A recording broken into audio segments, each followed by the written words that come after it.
ሲመችም ቢሆን ይቅርታ አላደርግለትም። እኔ የምለው ማም ሰሞኑን ወጣ እያበዛሽ ነው። ቆይ ምን ተገኝቶ ነው? አልነገርኩሽም? ለካ አንዳንድ ንብረቶችን በስሜ ለማዞር ወደ ክፍለ ከተማ ሰላም ጤና ይስጥልኝ ውድ ተመልካች፣ እንዴት ናችሁ? ደህና ናችሁ ወይ? ሁሉ ሰላም ሁሉ መልካም ነው፣ እግዚአብሔር ይመስገን። እኔ በጣም ደህና ነኝ። እንግዲህ ዛሬም ይላችሁ የመጣሁት ቪዲዮ አደራ ድራማ ክፍል 30 ነውና ላይክ ያደረጋችሁ ገባ እያላችሁ ቤተሰብ ነው ማለት ነው። እንግዲህ ቃልዬ የሷ ጓደኛ እስከሷ ቤት ድረስ ሁሉ እየመጣች አልወጣም እያለች ነው። ቃልዬ የሷ ጓደኛ እስከ ቤት ድረስ መታ ከቤትም አልወጣም የሷን ልብስ ለብሳ ለመውጣት ብቻ ነው የምትፈልገው። እንግዲህ ቃልዬ በሲስተም የት ነው የምትወጪው? ማጋ ነው የምትሄጂው? ምክንያትሽስ ምንድነው? እንደዚህ የኔ ልብስ ለብሰሽ መሄድ የምትፈልጊበት ምክንያትስ ምንድነው ብላ ስትጠይቃት ነበረ። ቃልዬ ግን የጠረጠረችውን ነገር ስለጠረጠረች ነው። ነገር ግን ጓደኛሽ ጋር ነው የምትሄጂው ወይ ፍቅረኛሽ ጋር ነው የምትሄጂው ወይ ብላ ስትጠይቃት ነበረ። በመካከሉ ላይ አዎ ለእዛ ሊሄድ ነው። እዛ ከሄድሽማ ቦርሳም አለኝ አንዳንድ ነገሮችም ስላሉኝ ለብሰሽ መሄድ ትችያለሽ ስትላት ነበረ።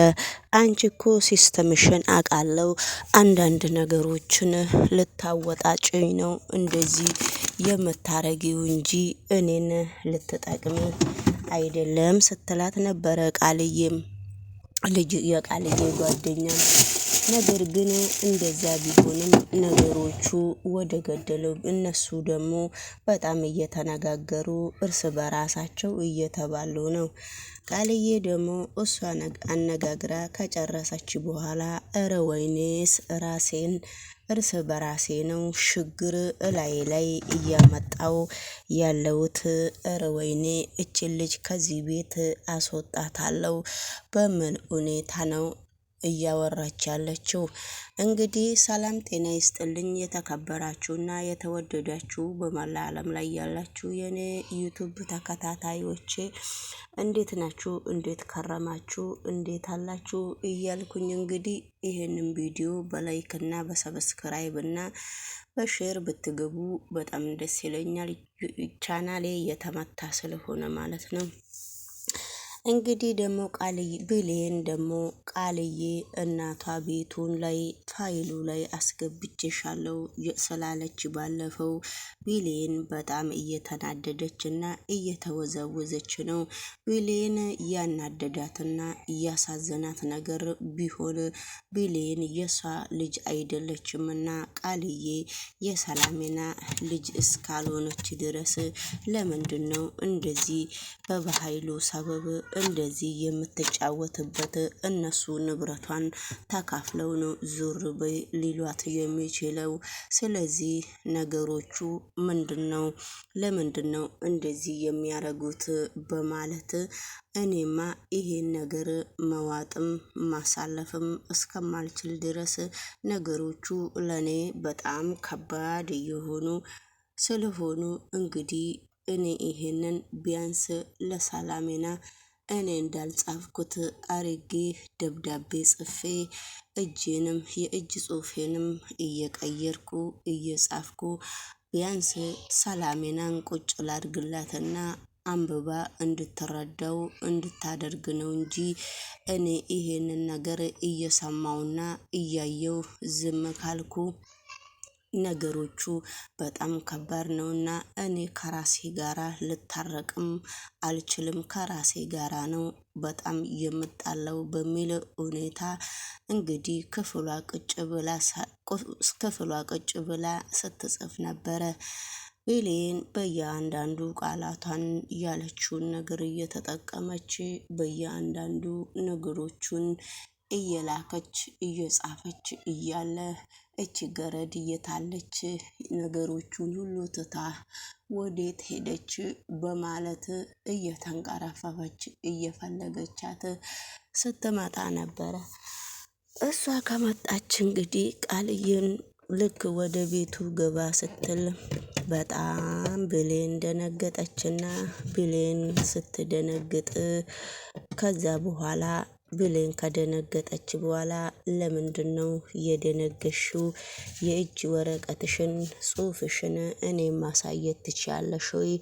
ያለበለዛ የማደርገውን ነገር እኔ ነኝ የማውቀው። ያንቺ ችግር ምንድነው? ከማን ጋራ ልታሳየኝስ ትችያለሽ? ምክንያትሽ ምንድነው?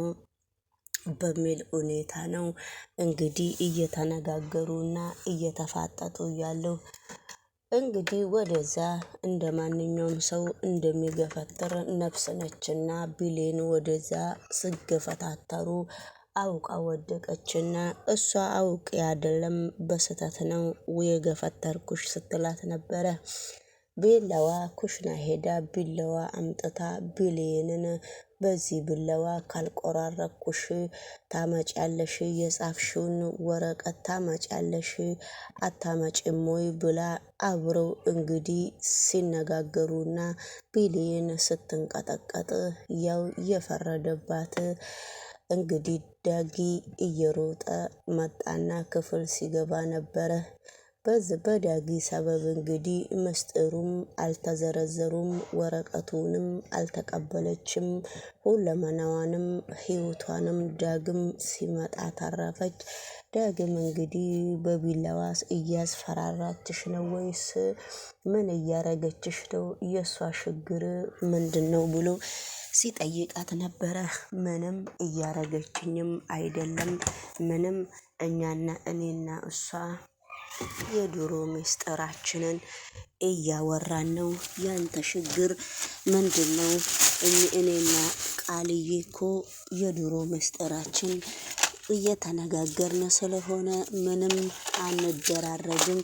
ያንተ ችግር ምንድነው? ተባብለው ሲጠያየቁ ነበረ።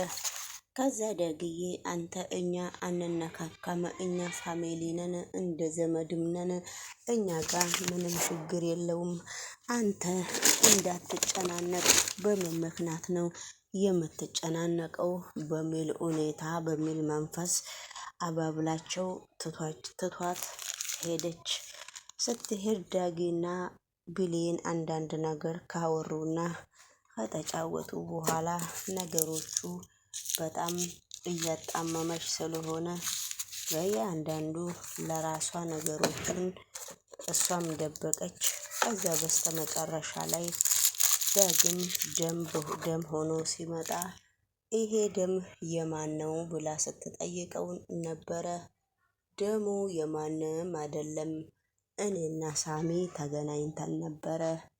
ሳሚን ምንም አላረኩትም፣ እኔና ሳሚ ትንሽ ስንነጋገር ሳሚ መትቼው ነበረ ብሎ ሲነግራት እንዴት አረከው ነው? እንዴት አረከው አንተ ሳሚ ማታከው ወይ ነው? ከሳሚ ጋራ ትንሽ ተነጋግረን ትንሽ ሳሚን መትቼዋለሁ ግን ገደልከው ወይ ስትለው ግን አልገደልኩም ብሎ ሲናገራት ነበረ። አልገደልኩም ብሎ ሲናገራት ለዛ ደረጃስ ምን አበቃችሁ ብላ ብሌን በጣም ስትቆጣ ነበረ። ከተቆጣችም እንግዲህ አንዴ የሆነ ነገር ሆኗልና ተረጋጊ እያላት ነበረ። እንግዲህ ብሌን ምን በጣም በኃይለኛ ጥያቄ ዳግምን እያስደጋገመችው እየሳቀችም ኮስተርም እያለች ዳግምን እየጠየቀችው ነበረ። ዳግም ግን ያረገውን ነገር በእያንዳንዱ ምንም ነገር ሳይደብቃት ነግሯት ነበረ። እንግዲህ ውድ ተመልካች ቪዲዮ ይሄን ይመስላል። ቪዲዮውን እስቲ ከወደዳችሁ እናንተም ላይክ እያረጋችሁ በእያንዳንዱ የሚያስተምርና ቁም ነገርዬ ድራማም ያለበት ይመስለኛል። እናንተም እነሱ ፔጅ ላይ ገብታችሁ ላይክ እና ሰብስክራይብ እያደረጋችሁ የእነሱን ፔጅ እያሳደጋችሁ የሚያወሩትንም ከነሱ ስር ትምህርት የምትፈልጉት አንዳንድ ነገር ከነሱ ስር እየተማራችሁ ስለዚህ እንግዲህ አበረታቱን ማለት ነውና የዛሬ ቪዲዮ ይሄን ይመስላል። ሲመችም ቢሆን ይቅርታ አላደርግለትም። እኔ የምለው ሰሞኑን ወጣ እያበዛሽ ነው። ቆይ ምን ተገኝቶ ነው?